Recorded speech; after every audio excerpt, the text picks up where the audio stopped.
Ya, Assalamualaikum warahmatullahi wabarakatuh. Kita lanjutkan materi statistik bisnis di bab yang kedua.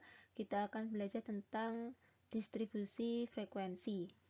Nah, apa itu distribusi frekuensi? Nah, ini adalah suatu metode statistik yang digunakan untuk menyusun suatu data yang sudah kita peroleh tadi. Jadi, data yang kita sudah punya, kita susun, kita kelompokkan sesuai dengan kelas-kelas dengan interval yang kita inginkan. Nanti ada perhitungannya.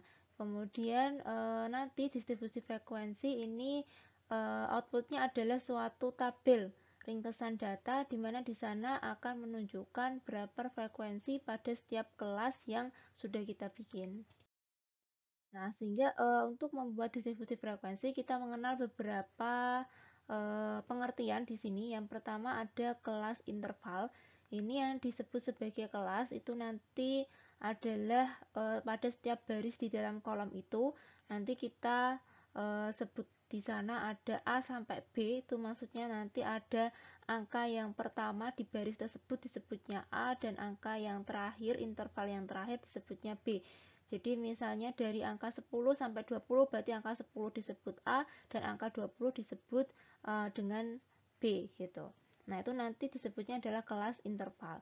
Kemudian nanti ada urutan kelas interval, jadi kita bikin kelasnya nggak cuma satu baris, tapi ada beberapa baris yang di dalam baris tersebut nanti ada beberapa kelas.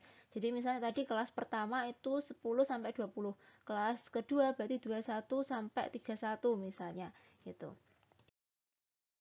Oke, selanjutnya pengertian dari frekuensi. Jadi frekuensi ini adalah menunjukkan jumlah pada setiap kelas interval yang sudah kita tentukan. Misalnya tadi di kelas pertama itu angka 10 sampai 20. Nah, frekuensinya kita hitung. Misalnya frekuensinya ada sebanyak 5 orang misalnya. Nah, misalnya angka 10 sampai 20 itu adalah nilai dari ujian statistik misalnya mahasiswa, ternyata setelah kita hitung frekuensinya ada 5 orang yang mendapatkan nilai rentang 10 sampai 20 misal. Nah, itu disebut frekuensi. Kemudian kita mengenal ada istilah ujung bawah.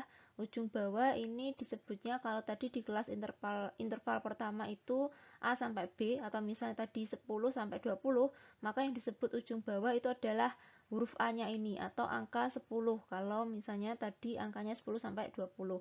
Sedangkan yang B-nya disebut sebagai ujung atas, berarti angka 20. Nah, itu menyesuaikan kelas yang kita tentukan angkanya tadi ya. Kemudian kita mengenal ada panjang interval kelas. Panjang ini berarti kita hitung intervalnya dari A sampai B. Misalnya tadi adalah kelas interval pertama itu angkanya 10 sampai 20, maka yang perlu kita garis bawahi angka yang kita hitung pertama kali adalah angka 10. Jadi 10, 11, 12, 13, 14, 15, 16, 17, 18, 19, 20. Berarti ada 11 panjangnya. Gitu. Jadi yang dihitung bukan dari angka 11 tapi angka A-nya ini ya 10. 10 ke 20 gitu. Berarti panjang kelasnya adalah 11 gitu. Kemudian untuk batas kelas interval ini pengertiannya adalah ujung bawah dikurangi 0,5. Kalau tadi ujung bawahnya adalah 10 dikurangi 0,5 berarti batas kelasnya adalah 9,5. Sedangkan yang disebut sebagai ujung atas itu nilai B ditambah 0,5. Kalau B-nya tadi adalah angka 20, berarti ditambah 0,5 menjadi 20,5. Itu adalah batas kelas atas. Gitu. Kemudian kita mengenal lagi ada yang namanya tanda kelas interval. Rumusnya adalah setengah dari penjumlahan ujung bawah ditambah ujung atas. Kalau tadi ujung bawahnya adalah 10, ujung atasnya adalah 20, berarti 20 tambah 10, 30. 30 disetengahkan berarti 15, sehingga tanda kelas untuk kelas interval pertama adalah 15. Nah, secara sederhananya, ini untuk memudahkan kalian memahami pengertian-pengertian tadi. Jadi yang disebut sebagai kelas interval ini adalah ini ya. Nah, ini kalau urutan berarti kelas interval pertama adalah yang ini, baris pertama 31 sampai 40, kemudian kelas interval kedua 41 sampai 50 dan seterusnya. Kemudian yang disebut sebagai panjang kelas itu apa? Berarti dari sini ke sini gitu. Nah, ini ke bawah sama. Misalnya di sini contohnya 31 sampai 40, maka kita hitungnya dari angka 31. Berarti panjang kelasnya adalah 11. Nanti untuk kelas kedua dimulai dari angka 41.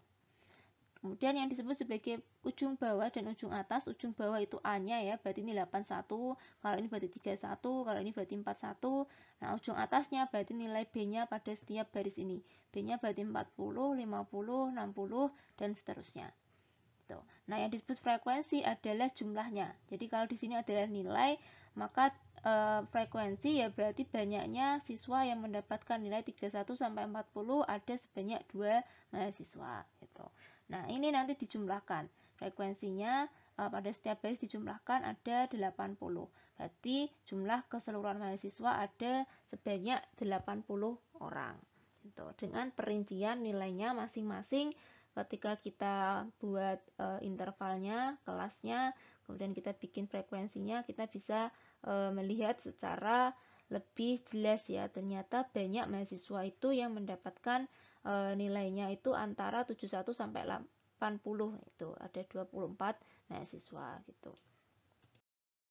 Nah, kemudian bagaimana cara menghitung rentang, kemudian banyak kelasnya, apakah kita boleh mengarang gitu kan? Nah, ternyata di ilmu statistik itu ditentukan, ada rumus untuk bisa kita membuat tabel yang benar atau disebutnya tabel distribusi frekuensi. Yang pertama, kita perlu menentukan rentang. Rentang ini didapat dengan cara mengambil data terbesar atau nilai terbesar dikurangi dengan data terkecilnya. Nah, itu akan menjadi nilai dari rentang. Kemudian kita tentukan banyak kelas interval. Nah, banyak kelas interval itu ditentukan biasanya paling sedikit itu ada 5 kelas, berarti ada 5 baris tadi ya. Nah, paling banyak ada 15 kelas, tapi itu juga disesuaikan dengan kepentingan. Nah, caranya adalah kalau kita pengen bisa tahu berapa sih kita harus membuat kelas intervalnya tadi gitu kan. Nah, ini menggunakan rumus 1 plus 3,3 log n. N ini adalah jumlah keseluruhan data yang kita miliki. Misalnya tadi adalah mahasiswa ya, sampelnya apa yang dihitung nilai mahasiswa. Mahasiswanya tadi ada sebanyak 80 orang, maka N-nya adalah 80 gitu. Kemudian kita tentukan juga panjang kelas interval tadi ya, 31 ke 40. Nah, boleh nggak sih kita nulis langsung aja 31 sampai 35? Oh, ternyata nggak bisa. Ternyata kita harus menyesuaikan rumusnya. Jadi 31 ke 40 itu ada rumusnya. Kenapa sampainya 40, nggak 41, nggak 42 gitu kan. Nah, kita bisa pakai rumus dengan cara rentang dibagi dengan banyak kelas. Nah, rentangnya ini tadi. Jadi data terbesar dikurangi dengan data terkecil, kemudian dibagi dengan banyak kelas. Banyak kelas kita peroleh angkanya dari langkah yang kedua ini tadi. Setelah kita hitung rumus ini, kita bisa menghitung panjang kelas interval. Kemudian yang selanjutnya pilih ujung bawah kelas interval pertama. Nah, ini digunakan bisa diambil sama dengan data terkecil atau nilai data yang lebih kecil dari data terkecil, tapi selisihnya harus kurang dari panjang kelas yang ditentukan. Nah, ini maksudnya adalah memulai angka pertama di tabel tersebut. Kalau tadi dimulai dari angka 31, nah boleh nggak sih kita memulai dari angka 20 misalnya. Nah, itu diberikan pilihan di dalam teori statistiknya.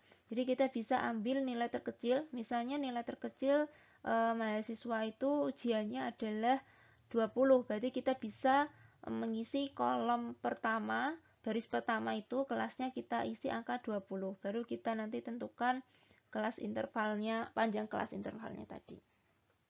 Atau kita bisa juga mengambil lebih kecil dari data terkecil. Nah, itu maksudnya kalau nilai terkecilnya adalah nilai 20, kita juga bisa kok mengambil nilai kurang dari angka 20 dengan catatan selisihnya harus kurang dari panjang kelas yang ditentukan.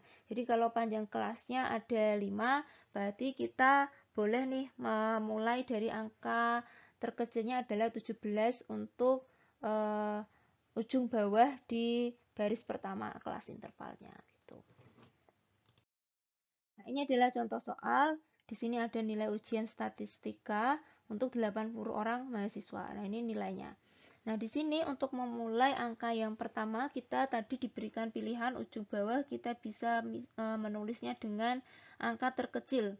Jadi kita bisa lihat angka terkecilnya di sini adalah angka berapa, atau selisih dari nggak boleh lebih dari 5 untuk ujung bawahnya dari panjang kelasnya.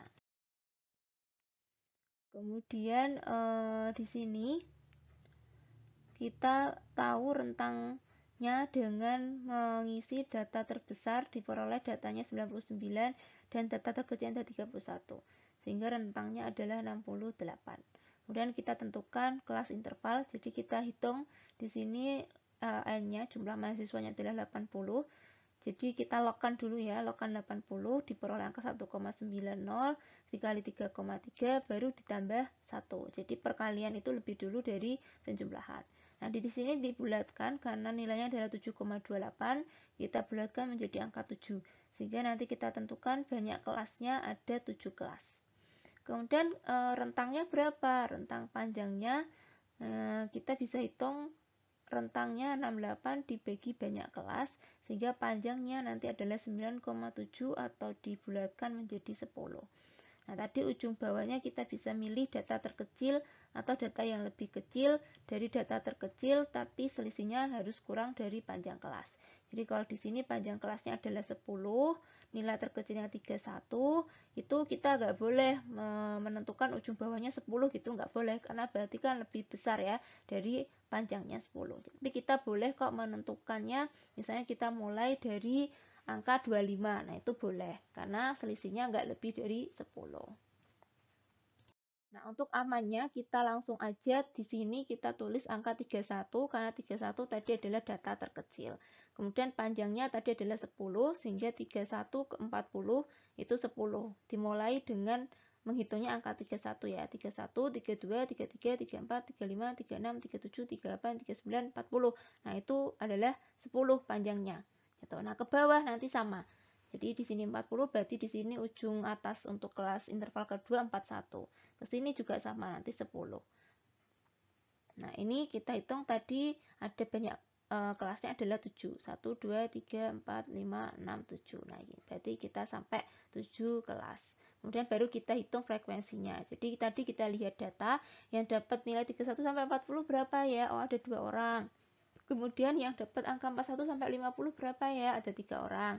Nah, setelah itu baru kita hitung. Jadi jumlah di sini, penjumlahan frekuensi pada setiap kelasnya harus sama dengan jumlah mahasiswanya, 80. Kalau ternyata kok kurang, berarti kita kelewatan menghitungnya.